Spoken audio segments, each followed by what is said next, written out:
मी अर्थसंकल्पाच्या अधिवेशनाला सभागृहात जाण्यापूर्वी आज सकाळी आपल्याशी बोललो आणि काल तर पत्रकार परिषद घेऊन बोललेलो आहे।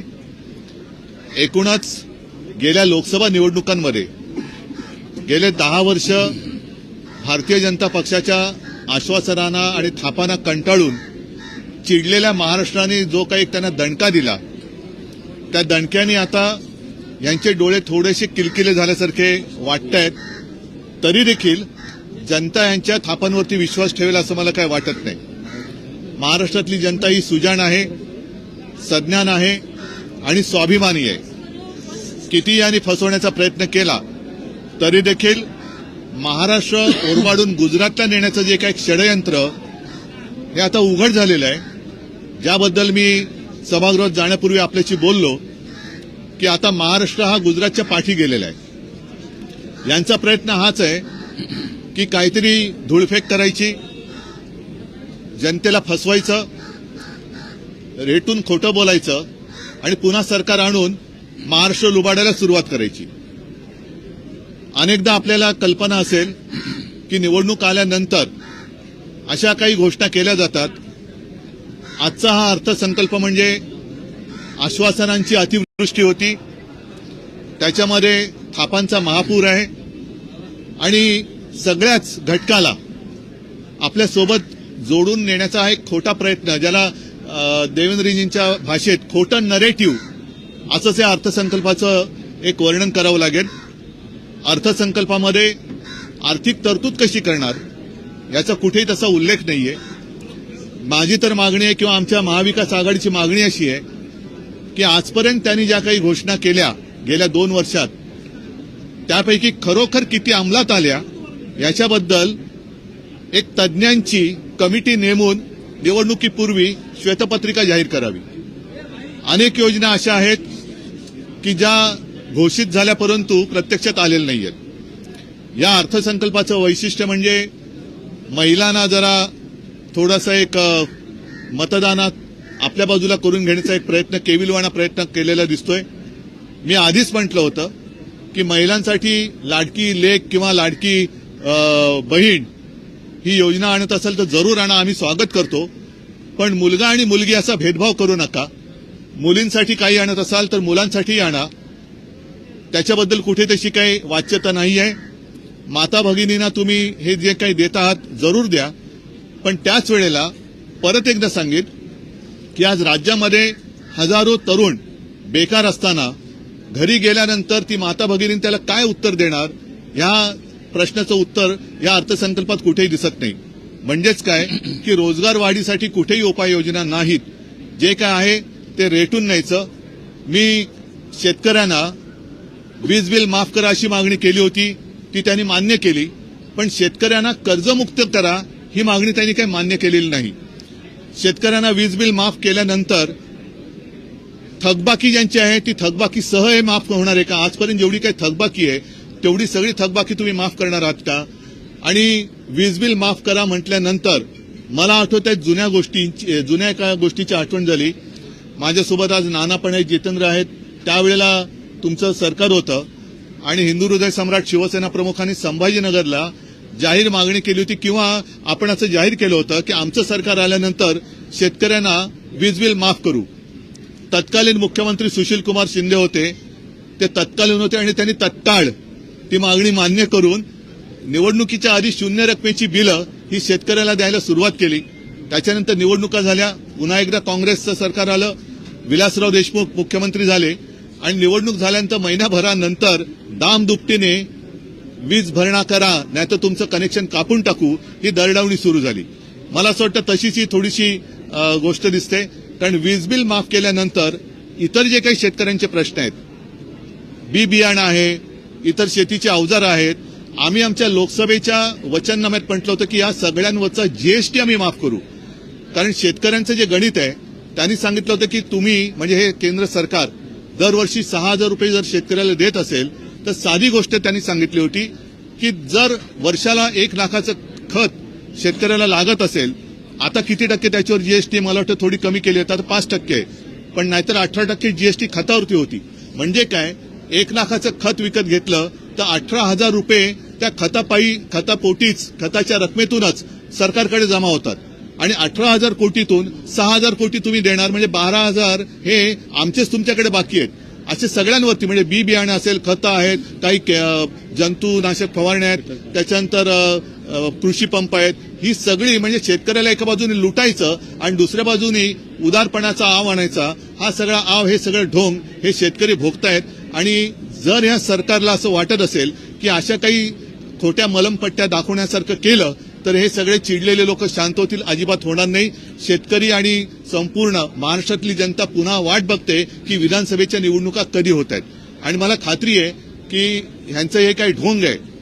आपण दरवेळेला असं म्हणतो ना की लबाडा घरचं अवतण, जेवल्याशिवाय खरं मानायचं नाही, तर हे लबाडा घरचं अवतण आहे. या खोट्या गोष्टी आहेत आणि या सगळ्या थापा, जसं अच्छे दिन आएंगे, 15 लाख रुपये येतील, आता कोणी त्याच्याबद्दल बोलत नाही. तसं निवडणूक झाल्यानंतर हे सांगतील हे तर जुमले होते. माझं तर मत आहे की अर्थसंकल्प आहे का जुमला संकल्प आहे.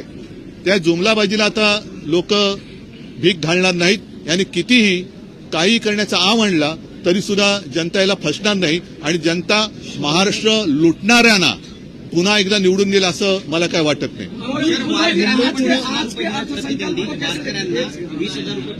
हो, त्यांनी वारकऱ्यांची, मी म्हणेन वारकऱ्यांचा अपमान आहे.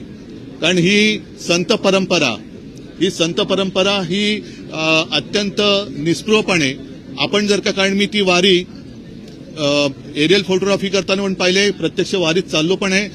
त्यांच्याकडे त्यांचं सामान असं काही नसतं, देहभान हरपून ते विठू नामाचा गजर करत जात असतं. त्यांना पैशांनी काही देणं घेणं नसतं.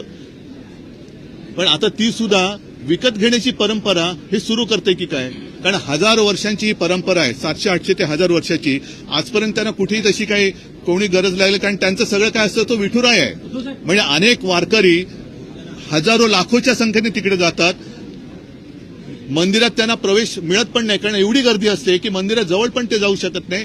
पण त्या मंदिराचा कळस बघून त्याच्यात ते आयुष्य सार्थकी लागलं असं मानतात. त्यांना तुम्ही पैशाचा लोभ दाखवू शकत नाही. एक गोष्ट अशी आहे, मला वाटतं ते आणखीन कुठलं ते अल्पसंख्याकांचं मौलाना आझाद, त्याची तरतूद वाढवली. म्हणजे या सरकारने आता हिंदुत्व सोडलं का? या सरकारने हिंदुत्व का सोडलं? निवडणुका तोंडावर आल्या म्हणून या सरकारने हिंदुत्व सोडलंय का?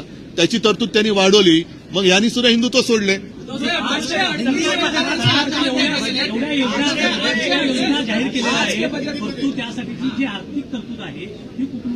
आर्थिक तरतुदीबद्दल कुठेही याच्याबद्दल उल्लेख नाही. म्हणजेच काय, हे गाजराची पुंगी ज्याला म्हणतो, वाजली तर वाजली नाही तर मोडून खाल्ली, हा गाजरांचा अर्थसंकल्प आहे, गाजर दाखवण्याचा प्रकार आहे. आर्थिक तरतूद याच्यामध्ये कुठेही दाखवलेली नाहीये आणि त्याच्याबद्दल आम्ही जशी माहिती आम्हाला मिळेल तसतसं येत्या काही दिवसांमध्ये सगळ्यांची सल्लामसलत करून आम्ही त्याच्यावरची मतं मांडूच. पण आर्थिक तरतूद कुठून आणणार? मोदी देणार आहेत का पैसे? मोदी पैसे देणार आहेत का? जर देश, माझं राज्य कर्जबाजारी होत असेल, त्याच्यामध्ये रोजगाराची नवीन संधी उपलब्ध होत नसेल, तर मोफत तुम्ही शिक्षण द्या, मोफत घरामध्ये पैसे द्या, पण करता करविता ज्याला म्हणतो, कर्तेपणा, हा महाराष्ट्राच्या रगारगात आहे. महाराष्ट्र स्वाभिमानी आहे. महाराष्ट्रामध्ये कर्तबगार पुरुष आणि कर्तबगार महिला ही महाराष्ट्राची संस्कृती आणि महाराष्ट्राची परंपरा आहे.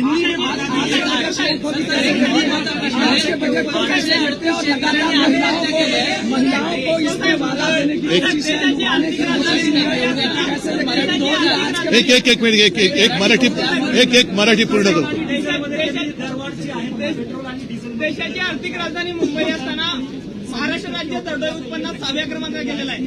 अरे थांब ना, हा प्रश्न विचारतो ना, जरा थांब ना. देशाची आर्थिक राजधानी मुंबई असताना महाराष्ट्र राज्य दरडोई उत्पन्नामध्ये 6व्या क्रमांकावर गेला आहे. कशा बघता राज्यामध्ये? नाही, हे सगळं बघताना फार यातना होत आहेत, फार वेदना होते. आम्ही त्याच्याबद्दल नक्कीच सरकारला जाब विचारू. पण मी आज उघड, जसं मी जनतेचं न्यायालय म्हणतो तसं महाराष्ट्रातल्या जनतेला आवाहन करतोय की आपल्या डोळ्यात देखत महाराष्ट्र ओरबाडला जातोय, महाराष्ट्र लुटला जातोय. अगदी गुजरात पुढे गेला म्हणून पोटदुखी नाहीये, पण महाराष्ट्र कर्तबगार असताना इतर राज्यांपेक्षा मागे जाऊच कसा शकतो? आज महाराष्ट्र संपूर्ण देशात 6व्या-7व्या क्रमांकावरती गेलेला आहे. मग महाराष्ट्रातलं ते सगळं कर्तृत्व गेलं कुठे? आणि असा हा महाराष्ट्र एका बाजूने खाली जात असताना पुन्हा त्याला आणखीन खाली ढकलण्यासाठी या सोयी सुविधांची खिरापत वाटल्यासारखं दाखवून परत जर काही निवडून येण्याची स्वप्न बघत असतील तर मला नाही वाटत महाराष्ट्र यांना पुन्हा निवडून देईल. कारण महाराष्ट्र लुटला जातोय आणि महाराष्ट्र लुटणाऱ्यांना मदत करणाऱ्यांना महाराष्ट्र पुन्हा निवडून देणार नाही. आज के बजट को मोदी कैसे देखते हैं, किस तरीके से महिलाओं को लुभाने की कोशिश हुई है, खास करके ये वोटिंग अरे थांब एक बार मराठी पुरा होने दो. चलो. 4 महिन्यात या चालू वर्षात 838 शेतकऱ्यांनी आत्महत्या केल्यात आणि त्यातल्या फक्त 104 लोकांनाच मदत आतापर्यंत सरकारकडनं मिळालेली आहे. किती एक भयानक स्वरूप हे पाहायला मिळतं. ही भीषणता आणि हे भीषण वास्तव हे फार भीषण म्हटल्यानंतर भयानक आहे. आणि म्हणूनच मी म्हटलं की मी सभागृहात जाण्यापूर्वी आपल्याशी बोललो होतो की शेतकऱ्यांना वीज बिल माफ करा. त्यांनी ते वीज बिल माफ केल्यासारखं दाखवलंय, पण किती काळ राहणार आहे, थकबाकीचं काय होणार आहे, आणि ज्यांनी आजपर्यंत आत्महत्या केले त्यांची घरं उजाड पडलेत. या शेतकऱ्यांना आपत्कालीन मदत ही पोचलेली नाहीये. पंचनाम्यांची थोतांड आणि पंचनाम्यांची नाटकं झाली पण मदत काही पोचत नाही. कर्जबाजारी शेतकरी जो झालेला आहे त्याच्यासाठी तुम्ही काय दिलासा देणार आहात त्याच्याबद्दल काही उल्लेख नाहीये. बोगस बी बियाणं हा एक विषय असतो. बी बियाण्याच्या वाढत्या किमती, खतांच्या वाढत्या किमती, आणि त्याच्यानंतर सगळ्यात महत्वाचा की पीक आल्यानंतर हमी भावाचं काय. जर माल पडून राहणार असेल, मगाशीच कोणीतरी म्हटलं की दूध उत्पादक शेतकऱ्यांनी आज आंदोलन केलं. काल तर मला माहिती मिळाली की दुधाची भुकटी सुद्धा आता आयात केली जाते. इन्कम त्याच्यावरती ड्युटी कमी किंवा माफ करून सूर्यफुलाचं तेल आयात केलं जाते. म्हणजे कांदा निर्यात जो निर्यातदार आहे, शेतकरी आहे, त्यांची निर्यात बंद आणि त्याला वीज बिल माफ. म्हणजे पिकलंय ना सगळं. तुम्ही एक गोष्ट करून चालणार नाही. वीज बिल माफ केलं तर त्याच्यानंतर ते जे काय उत्पन्न येईल, पीक येईल, त्याच्या पुढे त्याला किंमत कशी देणार.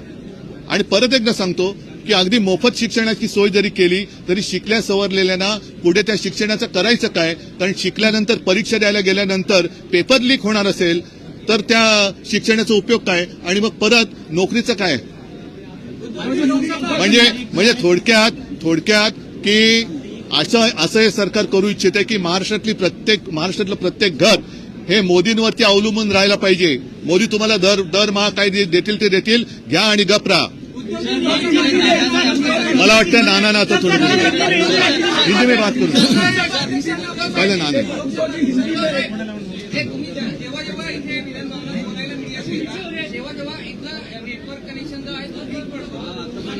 मग आत्ताचं गेलेलं फुकट गेलं, आता बोलायला फुकट गेले का. ठीक आहे, आमचं नेटवर्क महाराष्ट्रामधलं पक्का आहे. त्या नेटवर्कनी या महायुती सरकारला लोकसभेत हिसका दाखवलेला आहे. आणखीन आता एकच हिसका असं देऊ की हे सरकार गचका खाल्ल्याशिवाय राहणार नाही. एक मिनिट, पहला अभी नाना जी है मेरे साथ, उनको कल की जैसी आपने मेरी तस्वीर दिखाई, आपकी भी दिखाओ, आज की भी दिखाओ.